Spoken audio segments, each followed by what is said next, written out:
परम सत्कारयोग परम सन्मानयोग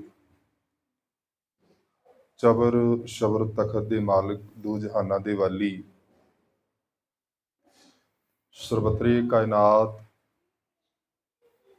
मुजस्मे ज्ञान धन गुरु ग्रंथ ਸਾਹਿਬ ਮਹਾਰਾਜ ਜੀ तिन्हां दी पावन पवित्र हजूरी दे अंदर जुड़ बैठे गुरमुख प्यारे सतसंगी जनों वडभागी हाँ शामां वेले दे इन्हां सजे दीवानां दे विच जुड़ बैठ के धन गुरु ग्रंथ ਸਾਹਿਬ ਮਹਾਰਾਜ जी दी पावन बाणी दा आनंद माण रहे हाँ। सो पंजाब दी धरती तो कोहां दूर जिथे भी गुरु नानक नाम लेवा संगत बैठी है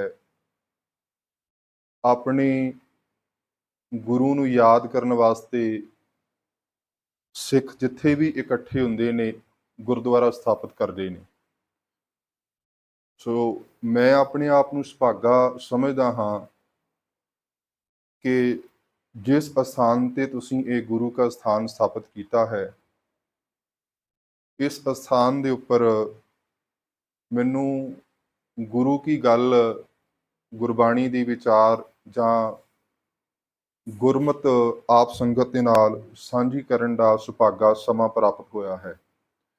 सो आओ विचारां करिए कि गुरुद्वारा की है, गुरुद्वारे दी महानता साडे जीवन दे विच किवें है, गुरुद्वारे दीयां निशानियां जिन्हों सिंबल आपां कह दिंदे आ केवल सिंबल नहीं, गुरुद्वारे दे विच की कुछ हुंदा है, गुरुद्वारे दे विच सानू आउणा किवें चाहीदा है ते गुरुद्वारे तो असीं अपने जीवन दे विच लैके की जाना है। आओ ये विचारां आरंभ करन तो पहलां गुरु फतेह नाल सांझ पाओ। आखो जी वाहिगुरू जी का खालसा वाहिगुरू जी की फतेह। जिहड़ा गुरुद्वारा शब्द है ये दो शब्दां दे सुमेल तो बनिया है, गुरु ते द्वारा। गुरबाणी दे विच बहुत बार ये शब्द वरतों दे विच आया है। आम करके असीं गुरुद्वारे नूं गुरु घर भी आख दिंदे हां। गुरुद्वारे दे विच ते गुरु घर दे विच फर्क की ये भी आपां जानन दा यतन करांगे। सो गुरुद्वारे दे बारे बाणी दे विच शब्द आया है, गुरु द्वारा होए सोझी पाई सी। शब्द कल्ले कल्ले दी विचार मैं सांझी कर रहा। गुरुद्वारा गुरु द्वारा होए सोझी पाई सी। सो गुरुद्वारे असीं की करन आउंदे आ।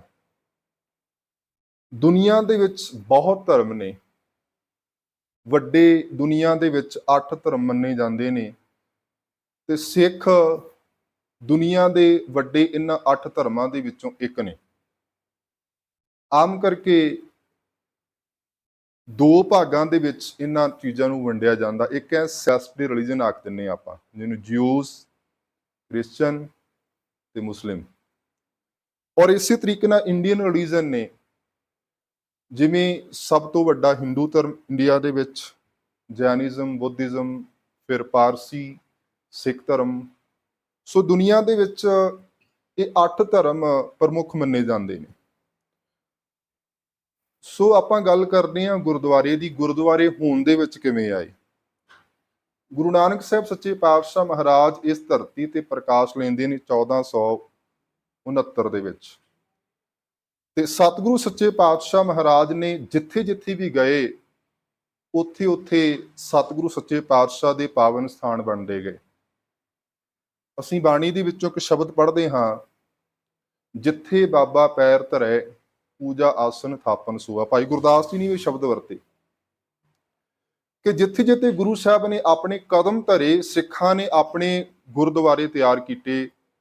हुण असीं गुरु साहबान दे जीवन दे विचों देखांगे ते सब तो पहला सिखा दा जिहड़ा स्थान होया है करतारपुर, गुरु नानक साहब सच्चे पातशाह ने अपने हत्थीं उहदी स्थापना की। और गुरु नानक साहब तो लैके गुरु अर्जन साहब तक गुरुद्वारे नूं धर्मशाला आख्या जांदा रहा। धर्मशाल जिवें असीं ਭਾਈ ਗੁਰਦਾਸ ਜੀ ਦੇ ਇਹ ਕਥਨ ਪੜ੍ਹਦੇ ਸੁਣਦੇ ਹਾਂ, ਘਰ ਘਰ ਅੰਦਰ ਧਰਮਸਾਲ ਹੋਵੇ ਕੀਰਤਨ ਸਦਾ ਵਿਸੋਆ। ਭਾਈ ਗੁਰਦਾਸ ਜੀ ਨੇ ਧਰਮਸਾਲ ਸ਼ਬਦ ਵਰਤਿਆ। ਧਰਮਸਾਲ ਦਾ ਅਰਥ ਵੀ ਉਹੀ ਹੈ ਤੇ ਗੁਰਦੁਆਰੇ ਦਾ ਅਰਥ ਵੀ ਉਹੀ ਹੈ। ਸੋ ਹੌਲੀ ਹੌਲੀ ਜਿਵੇਂ ਸਾਡੇ ਸਥਾਨ ਬਣਦੇ ਗਏ, ਧਰਮਸਾਲ ਤੋਂ ਇਹਦਾ ਸ਼ਬਦ ਨਵਾਂ ਰੂਪ ਆ ਗਿਆ ਗੁਰਦੁਆਰਾ। ਸੋ ਗੁਰੂ ਨਾਨਕ ਸਾਹਿਬ ਤੋਂ ਬਾਅਦ ਜਦੋਂ ਗੁਰੂ ਅੰਗਦ ਸਾਹਿਬ ਗੁਰਤਾ ਗੱਦੀ ਦੇ ਉੱਪਰ ਬਿਰਾਜਮਾਨ ਹੁੰਦੇ ਨੇ ਤੇ ਸਿੱਖੀ ਦਾ ਪਹਿਲਾ ਕੇਂਦਰ ਕਰਤਾਰਪੁਰ ਸਾਹਿਬ ਸੀ। ਉਸ ਤੋਂ ਬਾਅਦ ਸੈਕੰਡ ਗੁਰੂ ਆਪਣੇ ਗੁਰੂ ਅੰਗਦ ਸਾਹਿਬ, ਉਹਨਾਂ ਨੇ ਸਿੱਖੀ ਦਾ ਸੈਕੰਡ ਕੇਂਦਰ ਜੋ ਹੈ ਉਹ ਖਡੂਰ ਸਾਹਿਬ ਦੀ ਪਾਵਨ ਧਰਤੀ ਦੇ ਉੱਪਰ ਸਥਾਪਿਤ ਕੀਤਾ। ਦੇਖੋ, ਗੁਰੂ ਨਾਨਕ ਸਾਹਿਬ ਸੱਚੇ ਪਾਤਸ਼ਾਹ ਨੇ ਜਿੱਥੇ ਗੁਰਦੁਆਰੇ ਦੇ ਵਿੱਚ ਲੰਗਰ ਦੀ ਪਰੰਪਰਾ ਸਥਾਪਿਤ ਕੀਤੀ, ਜਿੰਨੇ ਵੀ ਅਸੀਂ 10 ਗੁਰੂ ਸਾਹਿਬਾਨ ਦਾ ਜੀਵਨ ਪੜਾਂਗੇ, ਉਹਨਾਂ ਨੇ ਸਿੱਖੀ ਦੇ ਵਾਧੇ ਲਈ ਅਲੱਗ-ਅਲੱਗ ਪ੍ਰਿੰਸੀਪਲ ਸਿਧਾਂਤ ਉਹਦੇ ਵਿੱਚ ਐਡ ਕੀਤੇ ਗਏ। ਅਸੀਂ ਗੁਰੂ ਨਾਨਕ ਸਾਹਿਬ ਦਾ ਜੀਵਨ ਪੜਾਂਗੇ, ਗੁਰੂ ਨਾਨਕ ਸਾਹਿਬ ਨੇ ਸੰਗਤ ਤੇ ਜਿਹੜਾ ਲੰਗਰ ਹੈ ਉਹ ਗੁਰਦੁਆਰੇ ਦੇ ਵਿੱਚ ਕਹਿ ਲਓ ਸਥਾਪਿਤ ਕੀਤਾ। ਫਿਰ ਗੁਰੂ ਅੰਗਦ ਸਾਹਿਬ ਦਾ ਜੀਵਨ ਪੜਾਂਗੇ, ਸਿੱਖੀ ਦਾ ਸਾਡਾ ਦੂਸਰਾ ਕੇਂਦਰ ਕਰਤਾਰਪੁਰ ਸਾਹਿਬ ਤੋਂ ਬਾਅਦ ਉੱਥੇ ਗੁਰੂ ਅੰਗਦ ਸਾਹਿਬ ਸੱਚੇ ਪਾਤਸ਼ਾਹ ਮਹਾਰਾਜ ਨੇ ਗੁਰਦੁਆਰੇ ਉੱਥੇ ਖਡੂਰ ਸਾਹਿਬ ਦੀ ਪਾਵਨ ਧਰਤੀ ਦੇ, ਤਾਂ ਕਿ ਸਿੱਖ ਬੌਧਿਕ ਤੌਰ ਤੇ ਵੀ ਜਿੱਥੇ ਤੰਦਰੁਸਤ ਰਹਿਣ, ਅਮੀਰ ਰਹਿਣ, ਸਿੱਖਾਂ ਦਾ ਬੌਧਿਕ ਵਿਕਾਸ ਹੋ ਸਕੇ, ਸਿੱਖ ਇੰਟੈਲੈਕਚੁਅਲ ਹੋ ਸਕਣ, ਉੱਥੇ ਹੀ ਨਾਲ ਗੁਰੂ ਸਾਹਿਬ ਨੇ ਖੇਡਾਂ ਦਾ, ਸਪੋਰਟਸ ਦਾ ਵੀ ਵਿਸ਼ੇਸ਼ ਤੌਰ ਤੇ ਖਿਆਲ ਰੱਖਿਆ। ਗੁਰੂ ਅੰਗਦ ਸਾਹਿਬ ਨੇ ਮੱਲ ਅਖਾੜੇ ਤਿਆਰ ਕਰਵਾਏ ਜਿੱਥੇ ਸਿੱਖ ਫਿਜ਼ੀਕਲੀ ਫਿਟ ਰਹਿ ਸਕਣ, ਸਰੀਰਕ ਤੌਰ ਤੇ ਰਿਸ਼ਟ-ਪੁਸ਼ਟ ਰਹਿ ਸਕਣ। ਇਸ ਕਰਕੇ ਦੇਖੋ ਕਿੱਡਾ ਕਮਾਲ ਦਾ ਗੁਰੂ ਸਾਹਿਬਾਨ ਦਾ ਸਿਧਾਂਤ ਗੁਰਦੁਆਰਿਆਂ ਦੇ ਵਿੱਚੋਂ ਸਾਨੂੰ ਮਿਲਦਾ ਹੈ, ਸਥਾਨਾਂ ਤੋਂ ਮਿਲਦਾ ਹੈ ਜਿੱਥੇ ਜਿੱਥੇ ਵੀ ਗੁਰਦੁਆਰੇ ਬਣੇ। ਸੋ ਸਿੱਖੀ ਦੇ ਪ੍ਰਚਾਰ ਪ੍ਰਸਾਰ ਵਾਸਤੇ ਹੀ ਉੱਥੇ ਜਿੱਥੇ ਗੁਰੂ ਸਾਹਿਬਾਨ ਨੇ ਗੁਰਦੁਆਰੇ ਸਥਾਪਿਤ ਕੀਤੇ, ਧਰਮਸ਼ਾਲਾ ਸਥਾਪਿਤ ਕੀਤੀਆਂ, ਉੱਥੇ ਨਾਲ ਸਰੋਵਰ ਵੀ ਬਣਾਏ। ਇਹਨਾਂ ਦਾ ਇੱਕ ਰੀਜ਼ਨ ਸੀ, ਕਿਉਂਕਿ ਉਸ ਵਕਤ ਪਾਣੀ ਦੀ ਕਿੱਲਤ ਨੂੰ ਦੇਖਦਿਆਂ ਪਾਣੀ ਹੈ ਨਹੀਂ ਸੀ। ਫਸਟ ਰੀਜ਼ਨ ਇਹ ਹੋ ਗਿਆ ਕਿ ਪਾਣੀ ਦੀ ਲੋੜ। ਸੈਕੰਡ ਇਹ ਸੀ ਕਿ ਜਿੱਥੇ ਲੋਕ ਦੂਜੇ ਧਾਰਮਿਕ ਸਥਾਨਾਂ ਦੇ ਵਿੱਚ ਜਾਂਦੇ ਸਨ, ਮੰਦਿਰਾਂ ਦੇ ਵਿੱਚ ਜਾਂ ਹੋਰ ਜਗ੍ਹਾ, ਉਹਨਾਂ ਦੇ ਨਾਲ ਵਿਤਕਰਾ ਹੁੰਦਾ ਸੀ। ਹੁਣ ਦੇਖੋ, ਵੈਸੇ ਸਾਡੇ ਲਈ ਸਾਰੇ ਹੀ ਧਰਮ ਸਥਾਨ ਜੋ ਸਤਿਕਾਰਤ ਨੇ, ਪਰ ਤੁਸੀਂ ਦੇਖਿਆ ਹੋਵੇਗਾ ਉੱਥੇ ਜਾਤ ਪਾਤ ਜਾਂ ਟਰਾਈਬ, ਇਹ ਸਿਸਟਮ ਸਾਰਾ ਉਹਨਾਂ ਸਥਾਨਾਂ ਦੇ ਉੱਪਰ ਹੁੰਦਾ ਰਿਹਾ। ਪਰ ਇੱਕ ਸਿੱਖ ਦੇ ਵਾਸਤੇ ਗੁਰੂ ਘਰ ਦੇ ਵਿੱਚ ਇਹ ਸਾਰੀਆਂ ਚੀਜ਼ਾਂ ਗੁਰੂ ਸਾਹਿਬ ਨੇ ਬਰਾਬਰ ਕਰਤੀਆਂ।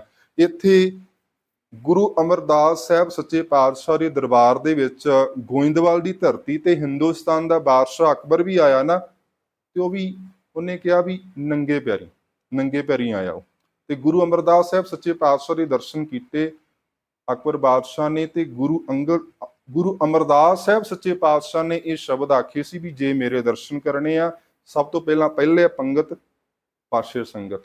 ਹਿੰਦੁਸਤਾਨ ਦਾ ਅਕਬਰ ਬਾਦਸ਼ਾਹ ਏਡਾ ਵੱਡਾ ਮਹਾਨ ਸੀ, ਦੇਖੋ ਉਹਨੇ ਵੀ ਸਭ ਤੋਂ ਪਹਿਲਾਂ ਗੁਰੂ ਅਮਰਦਾਸ ਜੀ ਦੇ ਹੁਕਮ ਦੇ ਮੁਤਾਬਕ ਪੰਗਤ ਦੇ ਵਿੱਚ ਬੈਠ ਕੇ ਲੰਗਰ ਛਕਿਆ। ਹੁਣ ਲੰਗਰ ਦਾ ਸਿਧਾਂਤ ਕੀ ਹੈ, ਪੰਗਤ ਦਾ ਸਿਧਾਂਤ ਕੀ ਹੈ?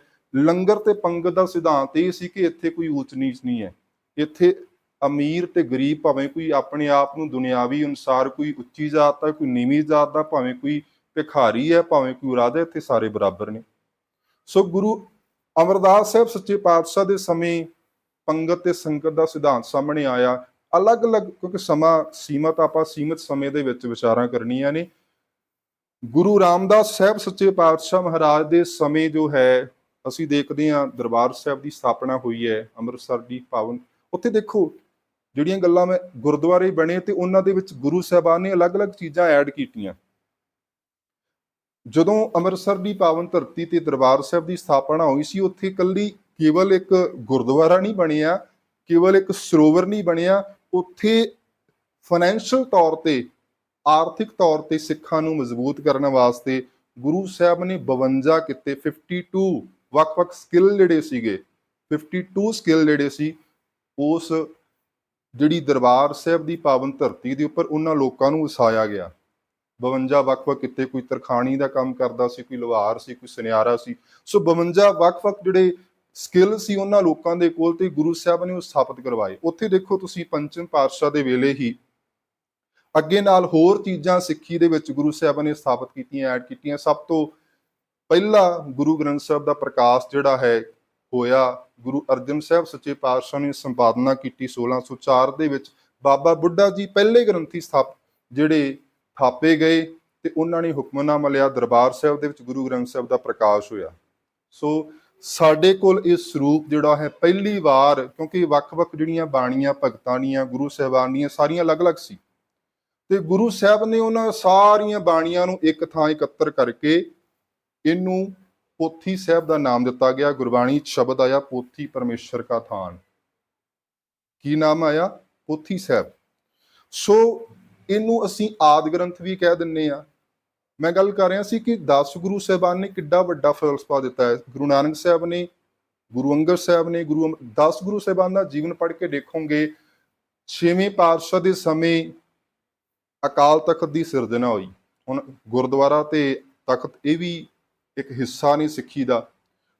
ਉਸ ਤਖਤ ਦੇ ਉੱਪਰ ਗੁਰੂ ਹਰਗੋਬਿੰਦ ਸਾਹਿਬ ਸੱਚੇ ਪਾਤਸ਼ਾਹ ਨੇ ਮੇਰੀ ਪੀਰੀ ਦੀਆਂ 2 ਤਲਵਾਰਾਂ ਪਹਿਨੀਆਂ ਤੇ 2 ਨਿਸ਼ਾਨ ਸਾਹਿਬ। ਜਿੱਥੇ ਵੀ ਤੁਸੀਂ 6ਵੇਂ ਪਾਤਸ਼ਾਹ ਦਾ ਗੁਰਦੁਆਰਾ ਕੋਈ ਦੇਖੋਗੇ ਉੱਥੇ 2 ਨਿਸ਼ਾਨ ਸਾਹਿਬ ਤੁਹਾਨੂੰ ਮਿਲਣਗੇ। 2 ਨਿਸ਼ਾਨ ਸਾਹਿਬ ਉੱਥੇ ਦੇਖਣ ਨੂੰ ਮਿਲਦੇ ਨੇ, ਮੀਰੀ ਦਾ ਤੇ ਪੀਰੀ ਦਾ। ਕਿਉਂਕਿ ਸਿੱਖੀ ਦੇ ਵਿੱਚ ਸੰਤ ਤੇ ਸਿਪਾਹੀ, ਭਗਤੀ ਤੇ ਸ਼ਕਤੀ, ਇਹਦਾ ਸੁਮੇਲ ਸਿੱਖੀ ਦੇ ਵਿੱਚ ਤੁਹਾਨੂੰ ਦੇਖਣ ਨੂੰ ਮਿਲੂਗਾ। ਸੋ ਗੁਰੂ ਸਾਹਿਬਾਨ ਨੇ ਮੀਰੀ ਤੇ ਪੀਰੀ ਦਾ ਸਿਧਾਂਤ ਦਿੱਤਾ 6ਵੇਂ ਪਾਤਸ਼ਾਹ ਨੇ। ਉੱਥੇ 7ਵੇਂ ਪਾਤਸ਼ਾਹ ਨੇ ਸਿੱਖਾਂ ਨੂੰ ਇੰਨੇ ਬਲਵਾਨ ਬਣਾਇਆ, ਹਰ ਇੱਕ ਪੱਖ ਤੋਂ ਸਿੱਖਾਂ ਨੇ ਆਪਣੇ ਕੋਲ ਫੌਜ ਵੀ ਰੱਖੋ ਤੁਸੀਂ। 6ਵੇਂ ਪਾਤਸ਼ਾਹ ਨੂੰ ਵੀ ਬਾਜ ਰੱਖਿਆ, 7ਵੇਂ ਪਾਤਸ਼ਾਹ ਨੂੰ ਵੀ ਬਾਜ ਰੱਖਿਆ। ਤੇ 8ਵੇਂ ਪਾਤਸ਼ਾਹ ਦੇ ਵੇਲੇ ਦੇਖਦੇ ਆ, ਤੁਸੀਂ ਬੰਗਲਾ ਸਾਹਿਬ ਦੇ ਸਥਾਨ ਦੇ ਉੱਪਰ ਜਾਓਗੇ, ਉੱਥੇ ਗੁਰੂ ਅਮਰਦਾਸ ਸਾਹਿਬ ਸੱਚੇ ਪਾਤਸ਼ਾਹ ਦੇ ਵੇਲੇ ਤੋਂ, ਜਿਹੜੀ ਗੱਲ ਮੈਂ ਵਿੱਚ ਵਿਸਰ ਗਿਆ, ਮੈਨੂੰ ਭੁੱਲ ਗਈ, ਕਿ ਗੁਰੂ ਅਮਰਦਾਸ ਸਾਹਿਬ ਸੱਚੇ ਪਾਤਸ਼ਾਹ ਦੇ ਸਮੇਂ ਵੀ ਗੁਰੂ ਘਰਾਂ ਦੇ ਵਿੱਚ ਦਵਾਖਾਨੇ ਬਣ ਗਏ। ਕਿਉਂਕਿ ਇਹ ਕੇਵਲ ਬਾਕੀ ਧਰਮਾਂ ਲਈ ਪੂਜਾ ਦਾ ਸਥਾਨ ਹੋ ਸਕਦਾ ਹੈ, ਇੱਕ ਹਿੰਦੂ ਲਈ ਕੇਵਲ ਆਪਣੇ ਭਗਵਾਨ ਨੂੰ ਆ ਕੇ ਕੁਝ ਅਰਪਿਤ ਕਰਕੇ ਭੇਂਟ ਕਰ ਦੇਣਾ। ਪਰ ਜਿਹੜਾ ਗੁਰਦੁਆਰੇ ਦੀ ਡੈਫੀਨੇਸ਼ਨ ਬਾਕੀ ਧਰਮਾਂ ਨਾਲੋਂ ਵੱਖਰੀ ਹੈ। ਇੱਕ ਕ੍ਰਿਸਚਨ ਦੇ ਲਈ ਇੱਕ ਆਪਣੀ ਚਰਚ ਦੇ ਵਿੱਚ ਕੇਵਲ ਪ੍ਰੇਅਰ ਕਰਨਾ, ਔਰ ਇੱਕ ਮੁਸਲਮਾਨ ਦੇ ਲਈ ਕੇਵਲ ਨਮਾਜ਼ ਕਰਨਾ। ਪਰ ਗੁਰਦੁਆਰੇ ਦੀ ਡੈਫੀਨੇਸ਼ਨ ਬਿਲਕੁਲ ਵੱਖਰੀ ਹੈ। ਸਿੱਖਾਂ ਦੇ ਮਹਾਨ ਵਿਦਵਾਨ ਭਾਈ ਕਾਹਨ ਸਿੰਘ ਨਾਭਾ ਜੀ ਹੋਏ ਨੇ। ਭਾਈ ਕਾਹਨ ਸਿੰਘ ਨਾਭਾ ਜੀ ਨੇ ਇੱਕ ਗੁਰਦੁਆਰੇ ਦੀ ਡੈਫੀਨੇਸ਼ਨ ਦਿੱਤੀ ਹੈ। ਉਹਦੇ ਵਿੱਚ 6 ਤੱਤ ਦਿੱਤੇ ਉਹਨਾਂ ਨੇ, 6 ਗੁਣ ਜਿਹੜੇ ਇੱਕ ਗੁਰਦੁਆਰੇ ਦੇ ਵਿੱਚ ਹੋਣੇ ਚਾਹੀਦੇ ਨੇ। ਧਿਆਨ ਨਾਲ ਸੁਣਿਓ। ਪਹਿਲਾ ਹੈ, ਇੱਕ ਜਿਹੜਾ ਸਿੱਖ ਦੇ ਲਈ ਗੁਰਦੁਆਰਾ ਹੈ ਗੁਰੂ ਕਾ ਸਥਾਨ ਹੈ, ਜਿੱਥੇ ਆਪਣਾ ਉਹਨੇ ਸਭ ਕੁਝ ਅਰਪਿਤ ਕਰਨਾ, ਭੇਟ ਕਰਨਾ। ਇੱਥੇ ਸਾਡਾ ਸਾਰਾ ਦੁੱਖ ਸੁੱਖ ਸਾਂਝਾ ਹੈ ਗੁਰੂ ਦੇ ਨਾਲ। ਅਸੀਂ ਆਪਣਾ ਦੁੱਖ ਵੀ ਸਾਂਝਾ ਕਰਦੇ ਹਾਂ, ਅਸੀਂ ਆਪਣਾ ਸੁੱਖ ਵੀ ਸਾਂਝਾ ਕਰਦੇ ਹਾਂ। ਕੋਈ ਵੀ ਸਾਡਾ ਫੰਕਸ਼ਨ ਹੁੰਦਾ ਹੈ, ਭਾਵੇਂ ਕੋਈ ਦੁੱਖ ਦਾ ਹੈ, ਭਾਵੇਂ ਕੋਈ ਸੁੱਖ ਦਾ ਹੈ, ਅਸੀਂ ਆਪਣੇ ਗੁਰੂ ਦੇ ਕੋਲ ਆ ਕੇ ਗੁਰੂ ਦੀ ਗੋਦ ਦੇ ਵਿੱਚ ਬੈਠ ਕੇ ਬਾਣੀ ਪੜ੍ਹਦੇ ਹਾਂ, ਬਾਣੀ ਸੁਣਦੇ ਹਾਂ। ਸੋ ਇੱਥੇ ਹੀ, ਹਾਲਾਂਕਿ ਆਨੰਦ ਸਾਹਿਬ ਦੀ ਬਾਣੀ ਜਿਹੜੀ ਹੈ, ਆਨੰਦ ਸ਼ਬਦ ਦਾ ਕੋਈ ਵਿਰੋਧੀ ਭਾਵੀ ਸ਼ਬਦ ਨਹੀਂ ਮਿਲੇਗਾ। ਦੁੱਖ ਦੇ ਵੇਲੇ ਵੀ ਆਨੰਦ ਸਾਹਿਬ ਪੜ੍ਹਿਆ ਜਾਂਦਾ ਤੇ ਸੁੱਖ ਵੇਲੇ ਦੀ ਵੀ ਆਨੰਦ ਸਾਹਿਬ ਪੜ੍ਹਿਆ ਜਾਂਦਾ ਹੈ। ਕੜਾਹ ਪ੍ਰਸ਼ਾਦੀ ਦੇਗ ਵੈਸੇ ਮਿੱਠਾ ਖੁਸ਼ੀ ਦਾ ਪ੍ਰਤੀਕ ਹੁੰਦਾ ਹੈ। ਖੁਸ਼ੀ ਵੇਲੇ ਵੀ ਤੁਸੀਂ ਕੜਾਹ ਪ੍ਰਸ਼ਾਦੀ ਦੇਗ ਵਰਤਾਉਂਦੇ ਹੋ ਤੇ ਗਮੀ ਵੇਲੇ ਵੀ। ਸੋ ਇਹ ਸਿੱਖਾਂ ਦਾ ਫਲਸਫਾ ਦੇਖੋ ਕਿੱਡਾ ਕਮਾਲ ਦਾ ਹੈ। ਸੋ ਮੈਂ ਗੱਲ ਸਾਂਝੀ ਕਰ ਰਿਹਾ ਸਾਂ, ਸਿੱਖ ਦੇ ਲਈ ਗੁਰਦੁਆਰਾ ਹੈ, ਔਰ ਉੱਥੇ ਹੀ ਗੁਰਦੁਆਰਾ ਇੱਕ ਸਕੂਲ ਵੀ ਹੈ, ਇੱਕ ਵਿਦਿਆਰਥੀ ਲਈ ਇੱਕ ਸਕੂਲ। ਹਾਲਾਂਕਿ ਇਹਨਾਂ ਫਲਸਫਿਆਂ ਤੋਂ ਅੱਜ ਦੇ ਸਿੱਖ ਬਹੁਤ ਦੂਰ ਚਲੇ ਗਏ ਨੇ। ਮੈਂ ਬਹੁਤ ਸਾਰੇ ਅਫਰੀਕਾ ਦੇ ਵਿੱਚ ਆਇਆ ਹਾਂ, ਇਸੇ ਕਰਕੇ ਮੈਂ ਬੇਨਤੀ ਨਹੀਂ, ਇੱਕ ਬੇਨਤੀ ਅਲੱਗ ਹੁੰਦੀ ਹੈ। ਮੈਂ ਆਪਣੇ ਨੂੰ ਕਿਹਾ ਸੀ ਕਿ ਮੈਂ ਇੱਥੇ ਬੈਠ ਕੇ ਸੰਗਤ ਨਾਲ ਕੁਝ ਵਿਚਾਰਾਂ ਕਰਨੀਆਂ ਨੇ, ਤਾਂ ਕਿ ਸਾਨੂੰ ਪਤਾ ਲੱਗ ਸਕੇ। ਜਿੰਨੀ ਕੁ ਮੈਨੂੰ ਸੋਝੀ ਹੈ, ਮੈਂ ਉਸ ਮਤ ਦੇ ਅਨੁਸਾਰ ਕੁਝ ਆਪ ਨੂੰ ਦੱਸ ਸਕਾਂ, ਕਿਉਂਕਿ ਪਿਛਲੇ ਲੰਬੇ ਸਮੇਂ ਤੋਂ ਮੈਂ ਪੜ੍ਹ ਰਿਹਾ ਹਾਂ ਸਿੱਖ ਧਰਮ ਦੇ ਬਾਰੇ। ਉੱਥੇ ਹੀ ਆਪਣੀ PhD ਦੇ ਸਬੰਧ ਦੇ ਵਿੱਚ ਇਸ ਵਕਤ ਅਫਰੀਕਾ ਦੇ ਵਿੱਚ ਮੈਂ PhD ਕਰ ਰਿਹਾ ਪੰਜਾਬੀ ਯੂਨੀਵਰਸਿਟੀ ਪਟਿਆਲਾ ਤੋਂ। ਔਰ ਨਾਲ ਅਫਰੀਕਾ ਦੇ ਵਿੱਚ, ਕਿਉਂਕਿ ਜਿਸ ਸ਼ਖਸੀਅਤ ਦੇ ਉੱਪਰ ਮੈਂ PhD ਕਰ ਰਿਹਾ ਉਹ ਕੈਨੇਡਾ ਤੋਂ ਡਾਕਟਰ ਰਘਬੀਰ ਸਿੰਘ ਬੈਂਸ, ਉਹਨਾਂ ਨੇ ਇੱਕ ਇਨਸਾਈਕਲੋਪੀਡੀਆ ਤਿਆਰ ਕੀਤਾ ਸੀ। ਔਰ ਉਸ ਇਨਸਾਈਕਲੋਪੀਡੀਆ ਜਿਹੜਾ ਮਲਟੀਮੀਡੀਆ ਟੈਕਨੋਲੋਜੀ ਦੇ ਨਾਲ ਉਹਨਾਂ ਨੇ ਕੈਨੇਡਾ ਦੀ ਪਾਰਲੀਮੈਂਟ ਦੇ ਵਿੱਚ ਰਿਲੀਜ਼ ਕੀਤਾ। ਫਿਰ ਅਫਰੀਕਾ ਦੇ ਵੱਖ-ਵੱਖ ਗੁਰਦੁਆਰਿਆਂ ਦੇ ਵਿੱਚ ਉਹ ਆਏ। ਇੱਥੇ ਹੀ ਸੋਸ਼ਲ ਈਵਲਸ ਜਿੱਦਾਂ ਡਰੱਗਸ, ਏਡਸ, ਇਹੋ ਜਿਹੀਆਂ ਸੋਸ਼ਲ ਈਵਲਸ ਉੱਪਰ ਰਿਸਰਚ ਕੀਤੀ। ਮੇਰਾ PhD ਦਾ ਰਿਸਰਚ ਵਰਕ ਉਹਨਾਂ ਦੇ ਜੀਵਨ ਤੇ ਚੱਲ ਰਿਹਾ ਹੈ। ਸੋ ਮੇਰੀ ਦਿਲੀ ਇੱਛਾ ਸੀ ਕਿ ਇੱਥੇ ਸੰਗਤ ਦੇ ਨਾਲ ਵਿਚਾਰਾਂ ਕਰਾਂ ਮੈਂ। ਸੋ ਇਸੇ ਸਬੰਧ ਦੇ ਵਿੱਚ ਮੈਂ ਅਫਰੀਕਾ ਦੇ ਵੱਖ-ਵੱਖ ਗੁਰਦੁਆਰਿਆਂ ਦੇ ਵਿੱਚ ਗਿਆ ਹਾਂ। ਕੀਨੀਆ ਦੇ ਬਹੁਤ ਸਾਰੇ ਤਕਰੀਬਨ ਗੁਰਦੁਆਰੇ, ਨੈਰੋਬੀ ਦੇ, ਮੁਬਾਸਾ ਦੇ, ਉੱਥੇ ਨੇਰੀ, ਨਨਿਊਕੀ, ਮੇਰੂ ਤੱਕ ਕਿਸਮੂ ਦੇ ਸਾਰੇ ਗੁਰਦੁਆਰੇ, ਫਿਰ ਯੁਗਾਂਡਾ ਦੇ ਕੰਪਾਲਾ ਦੇ ਕੁਝ ਗੁਰਦੁਆਰੇ ਮੈਂ ਦੇਖ ਕੇ ਆਇਆ ਹਾਂ। ਉੱਥੇ ਹੀ ਇਹ ਕਿਗਾਲੀ ਦਾ ਇਹ ਸਥਾਨ ਜੋ ਹੈ ਤੁਸੀਂ ਸਾਰੇ ਸਿੱਖਾਂ ਨੇ ਮਿਲ ਕੇ ਸਥਾਪਿਤ ਕੀਤਾ ਹੈ। ਇੱਥੇ ਮੈਨੂੰ ਆਪਣੇ ਵਿਚਾਰ ਰੱਖਣ ਦਾ ਮੌਕਾ ਮਿਲ ਰਿਹਾ ਹੈ।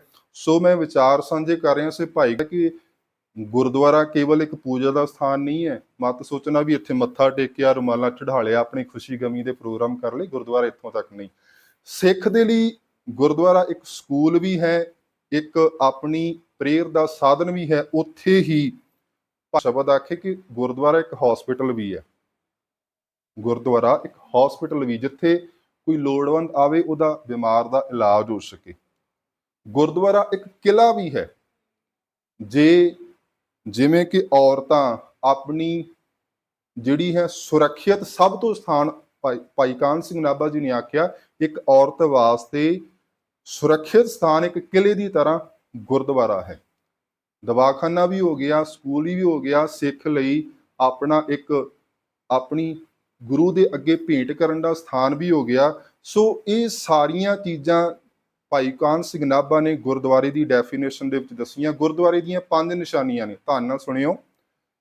ਵਿਦਵਾਨਾਂ ਨੇ, ਜਿਹੜੇ ਸਾਡੀ ਕੌਮ ਦੇ ਵਿਦਵਾਨ ਹੋਏ ਨੇ, ਉਹਨਾਂ ਨੇ ਗੁਰਦੁਆਰੇ ਦੀਆਂ 5 ਨਿਸ਼ਾਨੀਆਂ ਦੱਸੀਆਂ ਨੇ। ਗੁਰਦੁਆਰੇ ਦੀ ਸਭ ਤੋਂ ਪਹਿਲੀ ਨਿਸ਼ਾਨੀ ਹੈ ਗੁਰੂ ਗ੍ਰੰਥ ਸਾਹਿਬ ਮਹਾਰਾਜ ਦਾ ਪ੍ਰਕਾਸ਼।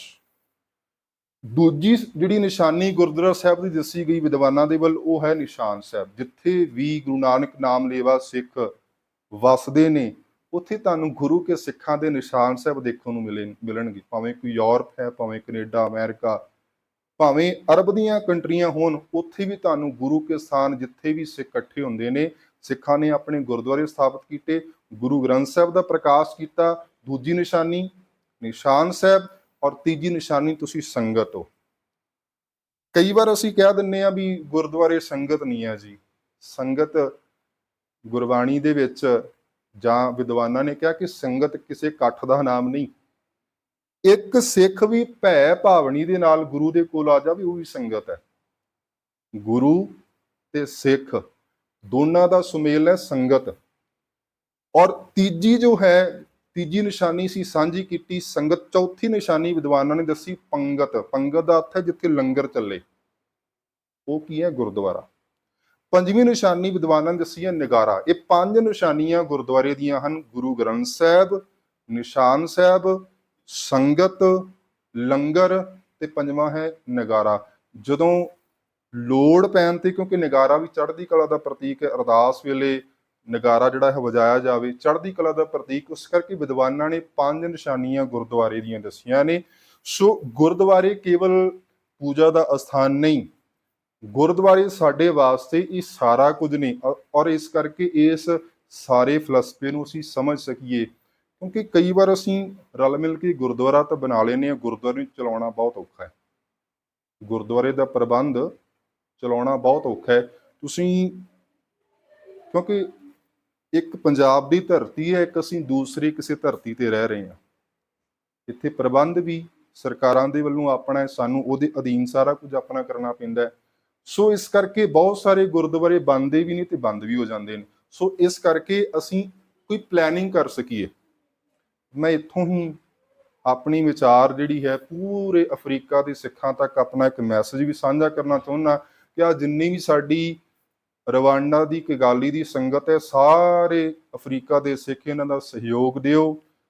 ਇੱਥੇ ਗੁਰੂ ਗ੍ਰੰਥ ਸਾਹਿਬ ਮਹਾਰਾਜ ਦਾ ਪਾਵਨ ਸਰੂਪ ਅਜੇ ਛੋਟਾ ਹੈ, ਸੋ ਅਸੀਂ ਇਹੋ ਜਿਹਾ ਕੋਈ ਸਬੱਬ ਬਣੇ ਗੁਰੂ ਗ੍ਰੰਥ ਸਾਹਿਬ ਮਹਾਰਾਜ ਦਾ ਜਿਹੜਾ ਵੱਡਾ ਸਰੂਪ ਪ੍ਰਕਾਸ਼ ਕਰਕੇ ਪ੍ਰੋਪਰ ਤਰੀਕੇ ਦੇ ਨਾਲ ਇਹ ਗੁਰਦੁਆਰਾ ਹੋਣ ਦੇ ਵਿੱਚ ਜਿਹੜਾ ਆ ਚੁੱਕਾ ਹੈ, ਤੇ ਹੋਰ ਵਧੀਆ ਤਰੀਕੇ ਨਾਲ ਅਸੀਂ ਸਾਰਾ ਇਹਦਾ ਪ੍ਰਬੰਧ ਕਰ ਸਕੀਏ। ਮੇਰੀ ਅਫਰੀਕਾ ਦੇ ਸਮੂਹ ਸਿੱਖਾਂ ਨੂੰ ਇੱਥੋਂ ਕਿਗਾਲੀ ਦੇ ਇਸ ਗੁਰੂ ਘਰ ਤੋਂ ਅਪੀਲ ਵੀ ਹੈ ਕਿ ਸਾਰੇ ਸਿੱਖ ਇਹਨਾਂ ਸਿੱਖਾਂ ਦਾ ਸਾਥ ਦਿਓ, ਕਿਉਂਕਿ ਬਹੁਤ ਘੱਟ ਪਰਿਵਾਰ ਇੱਥੇ ਨੇ। ਸੋ ਇਹਨਾਂ ਦੀ ਹੌਸਲਾ ਅਫਜ਼ਾਈ ਕਰ ਸਕੀਏ ਤਾਂ ਕਿ ਇਹ ਸਿੱਖ ਚੜ੍ਹਦੀ ਕਲਾ ਦੇ ਵਿੱਚ ਹੋਰ ਸਿੱਖੀ ਦੇ ਕਾਰਜ ਕਰ ਸਕਣ, ਕਿਉਂਕਿ ਇੱਕ ਦੂਜੇ ਲਈ ਬਾਹਾਂ ਬਣ ਕੇ ਇੱਕ ਦੂਸਰੇ ਦੀਆਂ ਸਿੱਖ ਖੜੇ ਹੋ ਸਕਣ। ਕਿਸੇ ਨੂੰ ਵੀ ਲੋੜ ਪੈਂਦੀ ਹੈ, ਕਿਉਂਕਿ ਇਹ ਸਾਡਾ ਇੱਕ ਕੇਂਦਰ ਵੀ ਹੈ, ਸੈਂਟਰ ਵੀ ਹੈ, ਜਿੱਥੇ ਅਸੀਂ ਇਕੱਠੇ ਹੁੰਦੇ ਹਾਂ। ਦੁਨੀਆ ਦੇ ਲੋਕ ਹੋਰ ਜਗ੍ਹਾ ਇਕੱਠੇ ਹੁੰਦੇ ਹੋਣਗੇ, ਸਾਡਾ ਇੱਕ ਕੇਂਦਰ ਵੀ ਹੈ, ਸੈਂਟਰ ਵੀ ਹੈ। ਇੱਥੇ ਅਸੀਂ ਆਪਣੀ ਸਾਰਿਆਂ ਨੇ ਦੁੱਖ ਸੁੱਖ ਵੀ ਸਾਂਝੇ ਕਰਨੇ ਨੇ। ਸੋ ਗੁਰਦੁਆਰੇ ਦੇ ਬਾਰੇ ਮੈਂ ਵਿਚਾਰ ਸਾਂਝੀ ਕਰ ਰਿਹਾ ਸੀਗਾ। ਇਤਿਹਾਸ ਪੜ੍ਹੋਗੇ ਤੇ ਸਿੱਖਾਂ ਨੇ ਗੁਰੂ ਘਰ ਦੇਖੋ ਕਿੱਡੇ ਕਮਾਲ ਦੇ ਬਣਾਏ ਗੁਰੂ ਸਾਹਿਬਾਨ ਦੇ ਸਮੇਂ ਤੋਂ। ਹਾਲਾਂਕਿ ਸਿੱਖ ਜੰਗਲਾਂ ਦੇ ਵਿੱਚ ਵੀ ਰਹੇ, ਦਰਬਾਰ ਸਾਹਿਬ ਦੇ ਉੱਪਰ ਹਮਲੇ ਵੀ ਹੁੰਦੇ ਰਹੇ, ਸਿੱਖ ਜੇ ਗੁਰੂ ਘਰ ਢੱਠਦੇ ਵੀ ਰਹੇ ਤੇ ਗੁਰਦੁਆਰੇ ਸਿੱਖ ਫਿਰ ਬਣਾਉਂਦੇ ਰਹੇ। ਸੋ ਅੱਜ ਹਜ਼ਾਰਾਂ ਹੀ ਗੁਰਦੁਆਰੇ ਤੁਹਾਨੂੰ ਦੁਨੀਆ ਦੇ ਵਿੱਚ ਦੇਖਣ ਨੂੰ ਮਿਲਣਗੇ ਜਿੱਥੇ ਵੀ ਗੁਰੂ ਨਾਨਕ ਨਾਮ ਲੇਵਾ ਸੰਗਤ ਵਸਦੀ ਹੈ। ਸੋ ਇਹ ਜੋ ਕਿਗਾਲੀ ਦਾ ਗੁਰਦੁਆਰਾ ਸਾਹਿਬ ਹੈ, ਮੈਂ ਇੱਥੇ ਹਾਜ਼ਰੀ ਭਰ ਰਿਹਾ। ਸੋ ਮੈਨੂੰ ਬਹੁਤ ਖੁਸ਼ੀ ਹੋ ਰਹੀ ਹੈ ਕਿ ਜਿੰਨੀ ਕੁ ਯਥਾ ਸ਼ਕਤ ਸਿੱਖਾਂ ਦੇ ਕੋਲ ਹੈ, ਆਪਣੀ ਯਥਾ ਸ਼ਕਤ ਦੇ ਮੁਤਾਬਕ, ਆਪਣੀ ਜਿੰਨੀ ਕੁ ਉਹਨਾਂ ਕੋਲ ਸੋਰਸ ਨੇ, ਆਪਣੇ ਸੋਰਸ ਦੇ ਮੁਤਾਬਕ ਉਹਨਾਂ ਨੇ ਇਕੱਠੇ ਕਰਕੇ ਇਹ ਗੁਰਦੁਆਰਾ ਸਥਾਪਿਤ ਕੀਤਾ ਹੈ। ਸੋ ਇਹ ਨਾਲ ਵਧਾਈ ਦੇ ਪਾਤਰ ਵੀ ਨੇ, ਆਪ ਸਾਰੀ ਸੰਗਤ ਨੂੰ ਮੁਬਾਰਕਾਂ ਵੀ ਨੇ। ਤੋ ਅਸੀਂ ਨਾਲ ਦੀ ਨਾਲ ਮੈਂ ਇੱਕ ਬੇਨਤੀ ਕਰਾਂਗਾ ਕਿ ਗੁਰਦੁਆਰੇ ਦੀ ਡੈਫੀਨੇਸ਼ਨ ਜੋ ਹੈ, ਸਾਨੂੰ ਜਿਹੜੀ ਅਕਾਲ ਤਖਤ ਦੀ ਮਰਿਆਦਾ ਹੈ, ਅਸੀਂ ਉਹਦਾ ਪਾਲਣ ਕਰ ਸਕੀਏ। ਗੁਰਦੁਆਰੇ ਦੀ ਇੱਕ ਡੈਫੀਨੇਸ਼ਨ ਜੋ ਹੈ, ਸਿੱਖ ਰਹਿਤ ਮਰਿਆਦਾ ਜੋ ਅਕਾਲ ਤਖਤ ਵੱਲੋਂ ਪ੍ਰਮਾਣਿਤ ਹੈ, ਉਸ ਦੇ ਮੁਤਾਬਕ ਅਸੀਂ ਸਾਰੀ ਮਰਿਆਦਾ, ਆਪਣਾ ਸਾਰਾ ਪ੍ਰਬੰਧ ਆਉਣ ਵਾਲੇ ਸਮੇਂ ਦੇ ਵਿੱਚ ਕਰ ਸਕੀਏ। ਔਰ ਨਾਲ ਹੀ ਜਿਹੜੀ ਮੈਨੇਜਮੈਂਟ ਹੈ, ਪ੍ਰਬੰਧ ਹੈ, ਕਿਉਂਕਿ ਬਹੁਤ ਸਾਰਾ ਕੁਝ ਉਹਨਾਂ ਨੂੰ ਫੇਸ ਕਰਨਾ ਪੈਂਦਾ ਹੈ, ਚੰਗਾ ਵੀ ਸੁਣਨਾ ਪੈਂਦਾ ਹੈ, ਮਾੜਾ ਵੀ ਸੁਣਨਾ ਪੈਂਦਾ ਹੈ। ਔਰ ਇਸ ਕਰਕੇ ਤੁਹਾਡੇ ਅੰਦਰ ਵੀ ਸਬਰ ਹੋਣਾ ਚਾਹੀਦਾ, ਤੁਹਾਨੂੰ ਸੁਣਨਾ ਵੀ ਬਹੁਤ ਕੁਝ ਪਏਗਾ, ਬਹੁਤ ਕੁਝ ਫੇਸ ਕਰਨਾ ਪਏਗਾ। ਇਸ ਕਰਕੇ ਗੁਰੂ ਤੇ ਭਰੋਸਾ ਰੱਖ ਕੇ ਚੱਲੋ, ਗੁਰੂ ਤੇ ਵਿਸ਼ਵਾਸ ਰੱਖ ਕੇ ਚੱਲੋ। ਗੁਰੂ ਆਪੇ ਤੁਹਾਨੂੰ ਸਾਰੇ ਤੁਹਾਡੇ ਕਾਰਜ ਆਪਣੇ ਆਪ ਰਾਸ ਹੁੰਦੇ ਜਾਣਗੇ। ਔਰ ਇਸੇ ਤਰੀਕੇ ਨਾਲ ਅਸੀਂ ਗੁਰੂ ਤੇ ਵਿਸ਼ਵਾਸ ਕਰਕੇ, ਗੁਰੂ ਤੇ ਭਰੋਸਾ ਰੱਖ ਕੇ, ਖਾਸ ਕਰਕੇ ਕੋਈ ਨਾ ਕੋਈ ਇਹੋ ਜਿਹੀਆਂ ਐਕਟੀਵਿਟੀਜ਼ ਜ਼ਰੂਰ ਕਰਦੇ ਰਹੋ, ਕੋਈ ਨਾ ਕੋਈ, ਤਾਂ ਕਿ ਇਕੱਠੇ ਹੁੰਦੇ ਰਹੀਏ। ਗੁਰੂ ਘਰ ਦੇ ਵਿੱਚ ਜਿਹੜਾ ਗੁਰਬਾਣੀ ਦਾ ਕੀਰਤਨ, ਗੁਰਬਾਣੀ ਦੇ ਵਿਚਾਰ, ਸਮੇਂ-ਸਮੇਂ ਤੋਂ ਸਾਨੂੰ ਇੱਕ ਮੈਸੇਜ ਮਿਲਦਾ ਰਹੇ। ਕਿਉਂਕਿ ਜਿਵੇਂ ਪਾਣੀ ਖੜਾ ਰਵੇ ਤੇ ਗੰਦਾ ਹੋ ਜਾਂਦਾ ਹੈ। ਉਹ ਸਾਡੀ ਮੱਤ ਹੈ, ਸਾਡੀ ਸੋਚ ਹੈ। ਇਹਨੂੰ ਅਸੀਂ ਗੁਰੂ ਦੇ ਕੋਲ ਆ ਕੇ ਮੱਥਾ ਟੇਕਣ ਦਾ ਮਤਲਬ ਹੀ ਇਹੀ ਹੁੰਦਾ ਹੈ। ਗੁਰੂ ਗ੍ਰੰਥ ਸਾਹਿਬ ਦੇ ਗੁਰਦੁਆਰੇ ਆਉਣ ਦਾ ਮਤਲਬ ਕੀ ਹੁੰਦਾ ਹੈ? ਗੁਰਦੁਆਰੇ ਆਉਣ ਦਾ ਮਤਲਬ ਹੀ ਇਹ ਹੁੰਦਾ ਹੈ ਕਿ ਗੁਰੂ ਗ੍ਰੰਥ ਸਾਹਿਬ ਦੇ ਕੋਲ ਅਸੀਂ ਆਏ ਹਾਂ, ਆਪਣੀ ਗਲੀ ਸੜੀ ਮੱਤ ਅਸੀਂ ਆਪਣੇ ਗੁਰੂ ਦੇ ਚਰਨਾਂ ਦੇ ਵਿੱਚ ਭੇਂਟ ਕਰਨੀ ਹੈ ਤੇ ਗੁਰੂ ਦੇ ਕੋਲੋਂ, ਗੁਰੂ ਦੀ ਜਿਹੜੀ ਗਿਆਨ ਹੈ, ਸਮਝ ਹੈ, ਉਹ ਗੁਰੂ ਦੇ ਕੋਲੋਂ ਲਿਆਣਾ ਹੈ। ਸੋ ਇਹ ਮੱਥਾ ਟੇਕਣ ਦਾ ਮਤਲਬ ਇਹ ਹੁੰਦਾ ਹੈ, ਪਰਿਕਰਮਾ ਕਰਦੇ ਹਾਂ ਅਸੀਂ। ਸੋ ਅਸੀਂ ਆਪਣਾ ਆਪਾ ਵਾਰਦੇ ਹਾਂ ਗੁਰੂ ਤੋਂ। ਸੋ ਇਹਨਾਂ ਗੁਰੂ ਕੇ ਸਥਾਨਾਂ ਦੇ ਵਾਸਤੇ ਦੇਖੋ ਕਿੰਨੀਆਂ ਕੁਰਬਾਨੀਆਂ ਵੀ ਹੋਈਆਂ। ਤੁਸੀਂ ਇਤਿਹਾਸ ਪੜ੍ਹੋਗੇ, ਸਾਕਾ ਨਨਕਾਣਾ ਵਾਪਰਿਆ ਇਸੇ ਗੁਰੂ ਘਰਾਂ ਦੇ ਵਾਸਤੇ, ਗੁਰੂ ਘਰਾਂ ਦਾ ਪ੍ਰਬੰਧ ਠੀਕ ਚੱਲ ਸਕੇ। ਸੋ ਸਾਕਾ ਨਨਕਾਣਾ ਵਾਪਰਿਆ, ਗੁਰਦੁਆਰਾ ਸੁਧਾਰ ਲਹਿਰ, ਸਾਰਾ ਇਤਿਹਾਸ ਪੜ੍ਹੋ, ਬਹੁਤ ਲੰਬਾ ਹੈ। ਸੋ ਮੈਂ ਆਪ ਸੰਗਤ ਦੇ ਨਾਲ ਗੁਰਬਾਣੀ ਦੀ ਰੌਸ਼ਨੀ ਦੇ ਵਿੱਚ ਤੇ ਥੋੜ੍ਹੀਆਂ ਜਿਹੀਆਂ ਇਤਿਹਾਸਿਕ ਵਿਚਾਰਾਂ ਆਪ ਸੰਗਤ ਦੇ ਨਾਲ ਸਾਂਝੀਆਂ ਕੀਤੀਆਂ ਨੇ। ਸੋ ਗੁਰੂ ਬਖਸ਼ਿਸ਼ ਕਰੇ, ਰਹਿਮਤ ਕਰੇ, ਸਾਡਾ ਇਹ ਗੁਰੂ ਕਾ ਸਥਾਨ ਸਿੱਖੀ ਦਾ ਕੇਂਦਰ ਸਥਾਪਿਤ ਹੋ ਸਕੇ। ਜਿਸ ਮਕਸਦ ਲਈ ਗੁਰਦੁਆਰਾ ਆਉਂਦਾ, ਉਹਦੀ ਡੈਫੀਨੇਸ਼ਨ ਜੋ ਹੁੰਦੀ ਹੈ, ਉਸ ਦੇ ਅਨੁਸਾਰ ਅਸੀਂ ਸਿੱਖੀ ਦੇ ਭਲਾਈ ਦੇ ਕਾਰਜ ਇਹਨਾਂ ਗੁਰੂ ਘਰਾਂ ਦੇ ਵਿੱਚੋਂ ਕਰ ਸਕੀਏ। ਸਿੱਖੀ ਦਾ ਪ੍ਰਚਾਰ ਪ੍ਰਸਾਰ ਪੂਰੀ ਦੁਨੀਆ ਦੇ ਵਿੱਚ ਕਰ ਸਕੀਏ, ਤਾਂ ਕਿ ਅਫਰੀਕਾ ਦੇ ਸਿੱਖਾਂ ਨੂੰ, ਅਫਰੀਕਾ ਦੇ ਲੋਕਾਂ ਨੂੰ ਪਤਾ ਲੱਗ ਸਕੇ ਕਿ ਸਿੱਖਾਂ ਦੀ ਡੈਫੀਨੇਸ਼ਨ ਕੀ। ਮੈਨੂੰ ਬਹੁਤ ਹੈਰਾਨਗੀ ਹੋਈ ਹੈ ਕਿ ਅਫਰੀਕਾ ਦੇ ਵਿੱਚ ਸਿੱਖਾਂ ਦਾ ਜਿਹੜਾ ਇਤਿਹਾਸ ਹੈ 100 ਸਾਲ ਤੋਂ ਵੀ ਪੁਰਾਣਾ ਹੈ। ਮੈਂ ਕੀਨੀਆ ਦੇ ਵਿੱਚ ਗਿਆ, ਹੁਣ ਦੇਖੋ ਸਿੱਖਾਂ ਦੀ ਆਇਡੈਂਟੀ ਕੇਵਲ ਕਾਲਾ ਸਿੰਘਾਂ ਦੇ, ਇੱਕ ਸਿੱਖ ਜਿਹੜਾ ਆਇਆ ਸੀ ਉੱਥੇ ਟ੍ਰੇਡ, ਜਿਹੜਾ ਵਪਾਰ ਕਰਨ ਵਾਸਤੇ, ਉਹ ਕਾਲਾ ਸਿੰਘਾਂ ਦੇ ਨਾਮ ਤੇ ਹੀ ਉਹਨੂੰ ਸਾਰੇ, ਹਾਲਾਂਕਿ ਇੱਕ ਯੂਨੀਕਨੈਸ ਹੈ, ਵਿਲੱਖਣਤਾ ਹੈ, ਪਰ ਸਾਡੀ ਆਪਣੀ ਜੋ ਆਇਡੈਂਟੀ ਹੈ, ਆਪਣੀ ਜਿਹੜੀ ਪਛਾਣ ਹੈ, ਉਹਦੇ ਵਾਸਤੇ ਵੀ ਜਿਸ ਕੰਟਰੀ ਦੇ ਵਿੱਚ ਰਹਿ ਰਹੇ ਹਾਂ, ਕਿਉਂਕਿ ਬਹੁਤ ਸਾਰੀਆਂ ਮੁਸ਼ਕਲਾਂ ਸਾਨੂੰ ਫੇਸ ਕਰਨੀਆਂ ਪੈਣਗੀਆਂ। ਕੋਈ ਇਹੋ ਜਿਹਾ ਜਿਹੜਾ ਭਾਵੇਂ ਕਿ ਸਿੱਖ ਕੌਂਸਲ ਹੈ ਜਾਂ ਹੋਰ ਇਹੋ ਜਿਹੀ ਸਾਡੀ ਅਫਰੀਕਾ ਦੀ ਕੋਈ ਜਿੰਨੀਆਂ ਵੀ ਸੰਸਥਾਵਾਂ ਨੇ, ਸਾਰੇ ਜਿਹੜੇ ਮਸਲੇ, ਕਿਉਂਕਿ ਜਦੋਂ ਅਸੀਂ ਮਿਨੋਰਟੀ ਦੇ ਵਿੱਚ ਹੁੰਦੇ ਨਾ, ਕਿਉਂਕਿ ਅਸੀਂ ਇੱਥੇ ਮਿਨੋਰਟੀ ਦੇ ਵਿੱਚ ਵੀ ਮਿਨੋਰਟੀ ਦੇ ਵਿੱਚ ਆ, ਉੱਥੇ ਸਾਨੂੰ ਬਹੁਤ ਸਾਰੇ ਚੈਲੰਜ ਫੇਸ ਕਰਨੇ ਪੈਂਦੇ ਨੇ। ਸੋ ਉਹ ਸਾਰੇ ਚੈਲੰਜ ਜਿਹੜੇ ਹੈ, ਅਸੀਂ ਸਾਰੇ ਸਿੱਖ ਜਿੰਨੇ ਵੀ ਇੱਥੇ ਦੂਰ ਪੰਜਾਬ ਦੀ ਧਰਤੀ ਤੋਂ ਅਫਰੀਕਾ ਦੀ ਧਰਤੀ ਤੇ ਸਿੱਖ ਵਸਣ ਵਾਲੇ ਹਾਂ, ਉਹ ਸਾਰੇ ਸਾਡੇ ਆਪਣੇ ਜਿਹੜੇ ਚੈਲੰਜ ਸਮਝ ਕੇ ਆਉਣ ਵਾਲੇ ਸਮੇਂ ਦੀ ਪਲੈਨਿੰਗ ਕਰ ਸਕੀਏ, ਵੀ ਅਸੀਂ ਆਉਣ ਵਾਲੇ ਸਮੇਂ ਦੇ ਵਿੱਚ ਆਹ ਕੁਝ ਪਲਾਨ ਕਰਨਾ। ਅਸੀਂ ਦੂਜੀਆਂ ਕਮਿਊਨਿਟੀਆਂ ਦੇ ਕੋਲੋਂ ਸਿੱਖ ਸਕਦੇ ਹਾਂ, ਦੂਜੇ ਲੋਕਾਂ ਦੇ ਕੋਲੋਂ ਸਿੱਖ ਸਕਦੇ ਹਾਂ ਕਿ ਆਪਣੀ ਧਰਮ ਦੇ ਪ੍ਰਚਾਰ ਪ੍ਰਸਾਰ ਵਾਸਤੇ ਕਿੰਨੀ ਦੇਖੋ ਪਲੈਨਿੰਗ ਕਰਦੇ ਨੇ। ਕੋਈ 20 ਸਾਲ 25 ਸਾਲ ਦੀ ਅਗਲੀ ਪਲੈਨਿੰਗ ਕਰਕੇ ਚੱਲਦੇ ਨੇ ਕਿ ਅਸੀਂ ਆਪਣੇ ਲੋਕਾਂ ਦੀ ਸਪੋਰਟ ਕਰਨੀ, ਆਪਣੇ ਲੋਕਾਂ ਦੇ ਜਿਹੜੇ ਹੈ ਭਲਾਈ ਦੇ ਵਾਸਤੇ ਇਹੋ ਜਿਹੇ ਕਾਰਜ ਕਰਨੇ ਨੇ। ਸਤਿਗੁਰੂ ਗੁਰੂ ਗ੍ਰੰਥ ਸਾਹਿਬ ਸੱਚੇ ਪਾਤਸ਼ਾਹ ਜੀ ਬਖਸ਼ਿਸ਼ ਕਰਨ ਤੁਹਾਡੇ ਪੂਰੇ ਇਹਨਾਂ ਸੰਗਤ ਦੇ ਉੱਪਰ, ਪ੍ਰਬੰਧਕਾਂ ਦੇ ਉੱਪਰ, ਔਰ ਤੁਸੀਂ ਇਸ ਗੁਰੂ ਘਰ ਨੂੰ ਹੋਰ ਬਹੁਤ ਵਧੀਆ ਤਰੀਕੇ ਦੇ ਨਾਲ ਚਲਾਵੋ।